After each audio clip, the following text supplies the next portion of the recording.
సంవత్సరాల తరబడి ఎన్ని మందులు వాడినా మీ మోకాల నొప్పులు తగ్గట్లేదా? ప్రాణ పెయిన్ క్లినిక్ లో అత్యాధునిక చికిత్స. అమ్మా, లైఫ్ గురించి మాట్లాడుకుంటే మామూలుగా అంటారు జీవితమే ఓ పోరాటం అని. అంటే జీవితం చాలా చిన్నది అని అంటారు. నాకైతే చిన్నదని అనిపించదు, చాలా పెద్దది. చిన్న జీవితంలో అన్నీ ఎంజాయ్ చేయాలి, వచ్చేది ఒకే జీవితం, చిన్న జీవితం. నాకైతే నా పర్సనల్గా నాకు ఇక్కడ చిన్న జీవితం అని ఎక్కడా కనిపించదు. మంచిగా పెద్దగా ఉంది జీవితం, మహాసముద్రం లాంటిది. దాన్ని చిన్నదనే నీకు మాత్రం నాకు రాదు. అసలు ఎలా అమ్మ జీవితంలో ఎలా ఉండాలి అంటారు? జీవితం అంటే ఏంటి? జీవితం అంటే ఏముందండి, మనం ఏదున్నా మనం ఎలా ఉన్నామో అలా యాక్సెప్ట్ చేసుకోవడమే, అంతే. సో అదే జీవితం, అంతే. జీవితంలో దేవుడు మనని ఏం చేశారంటే పంపించాడు. మళ్ళీ తీసుకెళ్ళిపోయేదాకా సుఖాలు, దుఃఖాలు, కష్టాలు, నష్టాలు, అవమానాలు, పోరాటాలు ఇవన్నీ అధిగమించి మనం జీవించడమే జీవితం. అందుకే జీవితం అంటే అదే జీవితం, అంతే.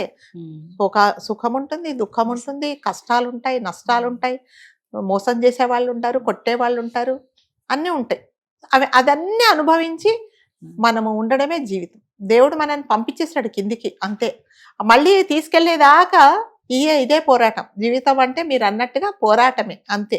సో ఏంటంటే మనుషులు ఎప్పుడైనా సంతోషంగా ఉండాలి అంటే ఏమిటంటేనండి, వాటర్ ఉంటుంది. వాటర్ మీరు ఎందులో పోస్తే అదే రకము, అదే ఆకారం ఉంటుంది. అట్లాగే మనం ఎక్కడికి వెళ్తే అక్కడ ఏ పరిస్థితులు ఉంటే ఆ పరిస్థితులకు అనుగుణంగా, ఎవరుంటే వాళ్ళకు అనుగుణంగా ఉన్నారనుకోండి, మీకు అంతకంటే హ్యాపీయెస్ట్ లేదు. మంచి నీళ్లు పోసారనుకోండి, బాటిల్లో పోస్తే బాటిల్ మీకు ఆకారమే ఉంటుంది. ఒక చిన్న టబ్బులో పోస్తే టబ్బు లాగా ఉంటాయి. మీరు కలర్ నీళ్లు పోస్తే నిజంగా బాటిల్లో కలర్ నీళ్ళ లాగా అనిపిస్తుంది. అదే జీవితం, అంతే. జీవితం 4 స్టేజెస్ అండి. ఒకటి చిన్నప్పుడు బాల్యం, రెండోది ఏమంటే యూత్ గా ఉండడం, యవ్వనము, మూడోది middle age, 4th age golden age, old age, అంతే. సో ఫస్ట్ ఏంటండి, ఫస్ట్ లో మనకేం ప్రాబ్లమ్స్ ఉండవు. తల్లిదండ్రి దగ్గర ఉంటాము. ఒక ఆకు కింద ఒక పిందె ఎలా ఉంటుందో, కాయ ఎలా ఉంటుందో ఒక ప్రొటెక్షన్ లో మనం బతుకుతాము. సో అప్పుడు మనకేం బాధ ఉండదు. జీవితం అంటే తెలిసేది ఎప్పుడంటే టీనేజ్ వచ్చినప్పుడు.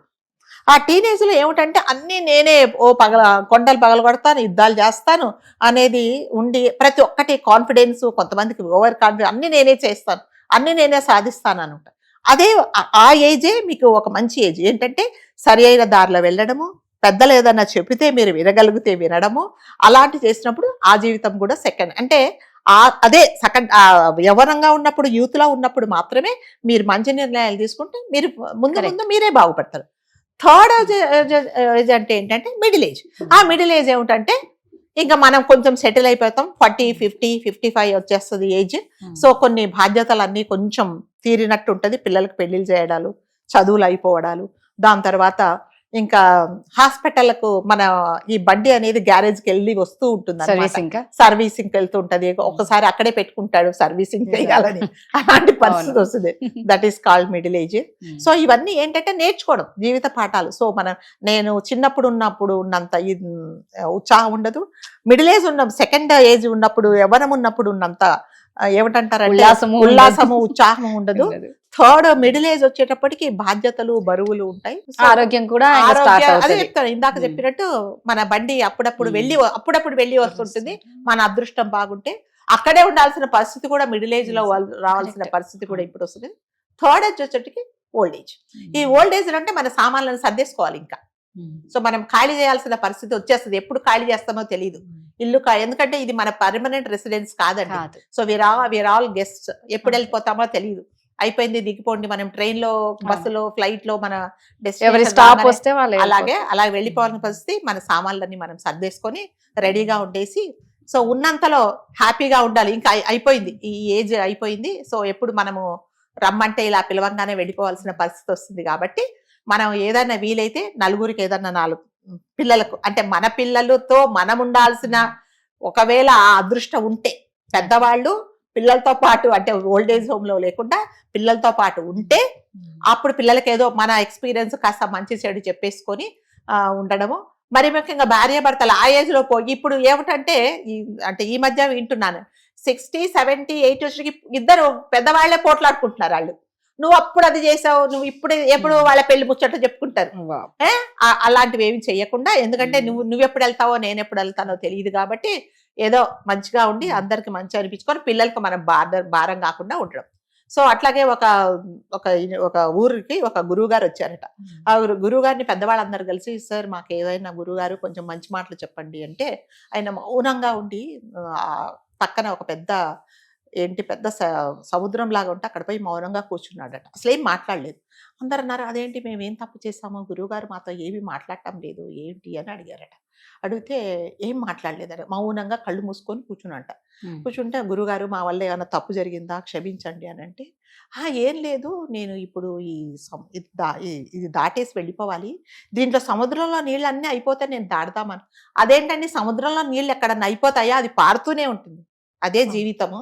జీవితం అంటే అదే, జీవితం అంటే సముద్రం లాంటిది, నీళ్లు పారుతూనే ఉంటది. ఆ పారిన తర్వాత నీళ్ళన్నీ అయిపోయిన తర్వాత నా బాధ్యతలు తీర్చుకుంటాను, నన్ను నేను తెలుసుకుంటానంటే తెలుసుకోవు, అదే జీవితము. జీవితం అంటే సముద్రం లాగా కాదు, ఒక చిన్న నీటి కుంట లాగా ఆలోచించుకో. ఆ నీటి కుంటలో నీళ్లు ఇట్లాగా ఉంటాయి, సముద్రంలో నీళ్ళలాగా పారవు. ఆ నీటి కుంటలో నీళ్లు ఎలా పారకుండా ఉంటాయో అలాగే నీ ఆలోచనలు కూడా కంట్రోల్లో పెట్టుకొని ఎప్పుడు ఏం చేయాలో ఆలోచించుకో, అదే జీవితం అని చెప్పాడంట. జీవితం అంటే అంతే, ఉన్నది మనం యాక్సెప్ట్ చేసుకోవడం, మనం ఎలా ఉన్నామో మనం యాక్సెప్ట్ చేసుకోవడం, ఉన్నన్ని రోజులు నలుగురికి ఉపయోగపడడం. దాని తర్వాత ఎలాంటి ద్వేషాలు ఇవి పెట్టుకోకూడదు, ఎప్పుడు ఎవరు వెళ్ళిపోతామో. మరి ముఖ్యంగా ఇప్పుడు అండి ఏజ్, ఇది వరకు ఉండేది 70, 80 అంటే ఇప్పుడు లేదండి, ఇప్పుడు లేదు. పిల్లలు పెద్దలు అనేది ఏమీ లేదు, ఎప్పుడు ఎవరు వెళ్ళిపోతారో తెలియటం లేదు. సో ఉన్నన్ని రోజులు అందరితో మంచిగా ఉంటాం. రేపొద్దున సడన్ గా పోయారంట, అయ్యో పోయారా అని కనీసం మన నలుగురు అనుకుంటే చాలు, పోతే పోయాడు, ఎవరికి ఉండియోప్పుడు ఎవరికి ఉపయోగపడ్డాడు అనే అంతే. పోయాడా అనే బదులు అయ్యో పోయారా అనిపించుకోవాలి, అయ్యో పోయాడా అని అనిపించుకోకూడదు.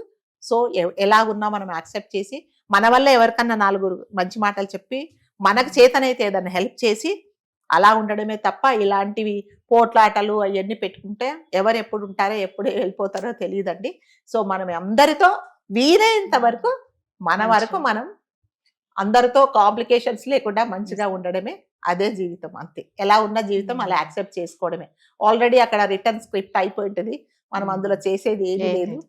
అట్లానే ఏది జరగాలంటే అది జరుగుతుందని మనం చేతులు ముడుచుకోక్కర్లేదు. మన ఎఫర్ట్స్ ఏమున్నాయో మనం చేయడం, ఏదన్నా వస్తే యాక్సెప్ట్ చేయడం, అంతే. మీ జీవితంలో ఏం సరిదిద్దుకుంటారంటే సరిపోయిన జీవితం గురించి మనం ఏం సరిదిద్దుకోలేమండి. ముందు ఏం జరగకుండా ఉండడమే అంతే. అందుకని ఉన్నదాన్ని యాక్సెప్ట్ చేసి ఉన్న దాంట్లో మనం సంతోషంగా ఉండా, మన చుట్టూ ఉన్న వాళ్ళని నలుగురు సంతోష పెట్టాడు, అదే జీవితం. నిజమే. ఎప్పుడు ఇంతకు ముందు మీరు అన్నట్టు ఏంటంటే ఒకప్పుడు ఆ ఏజ్ వచ్చాక పోయేవాళ్ళు, ఇప్పుడు లేదు, అసలు ఏజ్ తో సంబంధం లేదు. హెల్త్ ఇష్యూస్ అలాగే ఉన్నాయి. అంటే ఒక ఏజ్ వస్తేనే షుగర్, ఒక ఏజ్ వస్తేనే భయంకరమైన వ్యాధులు. ఇప్పుడు అట్లా కాదు, చిన్న ఏజ్ నుంచే పెద్ద పెద్ద డిసీజ్ వస్తున్నాయి. మిడిల్ ఏజ్ నుంచే గ్యారేజ్ వెళ్తూ ఉంటుంది అంతే. మిడిల్ ఏజో ఇంకో ఏజో కూడా చెప్పక్కర్లేదు. సో ఎప్పుడు ఏమవుతుందో, ఏం హెల్త్ ప్రాబ్లమ్స్ వస్తాయో ఏమిటో కూడా తెలియదు. అందుకని ఉన్నన్ని రోజులు అందరితో మనం ఎప్పుడు ఇక్కడ ఉండమండి. మనం ఎవ్వరం ఇక్కడ పర్మనెంట్ దేనికి అంటారు కదా, ఎన్ని సంవత్సరాల గ్యారంటీ, మనకే లేదు గ్యారంటీ, దేనికి ఎన్ని సంవత్సరాల గ్యారంటీ. కరెక్ట్. సో గ్యారంటీ లేని బతుకు మనది. అందరితో వీరెంత వరకు బాగా ఉండి అందరితో మంచి అనిపించుకోవడం అంటేనే అదే జీవితం. సూపర్, థ్యాంక్ యూ అమ్మా. సుమన్ టీవీలో మీ పర్సనల్ అండ్ బిజినెస్ ప్రమోషన్స్ కోసం కింది నెంబర్కి కాంటాక్ట్ చేయండి.